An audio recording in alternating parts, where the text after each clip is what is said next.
Hey, good morning, Liberty. This is Wednesday, October the 5th. What a great day. And hey, it's going to be an awesome one. I'm so glad that you guys are here and that we have an opportunity to work together and work through the day.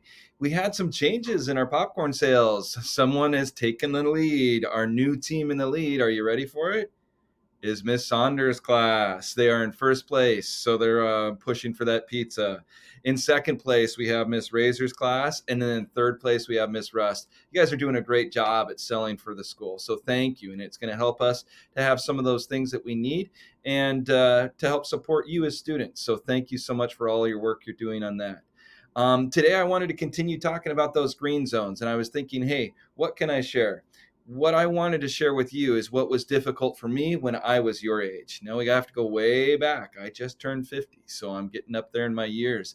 But when I was in fourth grade, I can remember my teacher, and my teacher's name was Miss Forbes. And in that class, I just wanted to be funny, and I would try to be funny all the time. And it got to a point where the teacher had to talk to me and my parents. Now, that's the point I don't want you to get to. I don't want you to get to that point. But here's what I learned. What I was trying to do was trying to blurt out. I would be impulsive and I would say things just to be funny. And the teacher admitted sometimes it was actually funny, but that it wasn't an appropriate time to do those kinds of things. So, what the teacher encouraged me to do was to get my focus on because there's things that I needed to learn. Spelling has always been hard for me. So, she helped me focus and think about the words that I needed to learn so that I could get in that green zone and be a better person at learning. And she encouraged me to do simple things. At that time, to help me so that I didn't blurt out as much, she would give me reminders and she would help me there. We would set goals, and then I got better at it. By the fifth grade, I didn't blurt out as much. And then in the sixth grade, I had Mrs. Rosenbach, who was an amazing teacher. And in that class, I really learned what it was to be in that green zone and learn. When we're in that green zone, we're able to sit down and to focus with the teacher and to really, really learn what's being presented to us. For me, spelling and reading was the hardest part. What I found is that I had to take my time and then I had to realize that I needed to practice. So I would practice my spelling list at home, and then I would practice reading at home with my mom. And I remember reading books with her at home to help me become a better reader. Practice is what helps us get better. When we're in that green zone, we want to practice.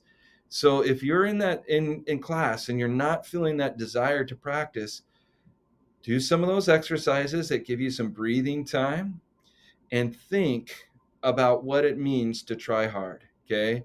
And remember that practice is always a part of getting better. So I want you to know that I know how difficult it is. I had a hard time in the fourth grade when I was trying to be in, and control my impulses. And I know that that's something that you can work on. And if your teacher is letting you know that, hey, you're blurting out too much, set some goals for yourself so that you don't do it as much and work with your teacher so that you're able to avoid doing it.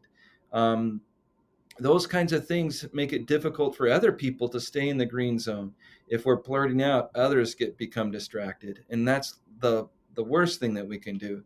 It's hard enough when we're hurting ourselves, but we don't want to hurt others. So I really want you to focus on when we're in that green zone, avoiding doing impulsive things. And that means just shouting out things and really putting on our thinking minds, being the boss of our brain and putting ourselves in that focusing point where we can listen to the teacher and find out what we need to learn that day and become better students. This is all about being respectful and responsible. And it really does help out in the safety in the room if we're all bossing our brains and saying, I can do this, and putting forth the effort and trying even when things are hard. Guys, have a great day. Thank you so much. And let's go ahead and get ready for the flag salute. Please stand for the Pledge of Allegiance. I pledge allegiance to the flag